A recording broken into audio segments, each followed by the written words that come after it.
روجه په خوب سره لنډول، ماښام ته وخت ورنږدې کول، دا څنګه دي؟ امام غزالی رحمت الله علیه په احیاء العلوم کې فرمایي ای نادانا، ته په خپله روجه کې مشقت کوه او زیات تر خوب نه اجتناب کوه.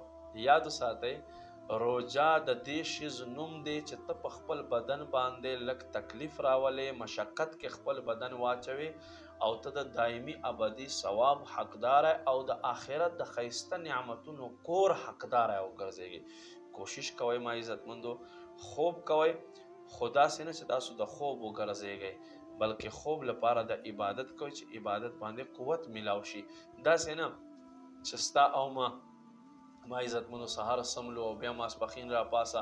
څه خلک داسې چې ماسپښین هم بیا ورپسې سملي، بیا مازدیګر را پاسې. نو دا مازدیګر او ماښام منځ کې کوم بریک دی، دې کې به بیا دی ویښ وي. نه ما عزتمندو، خپلې روجې ښایسته کوئ په تلاوتونو، په نوافلو سره، او زیات تر خوب کولو نه اجتناب کوئ. یاد وساتئ، ویډیو د سره شیر کړئ چې دا پیغام مسلمانو ته ورسیږي.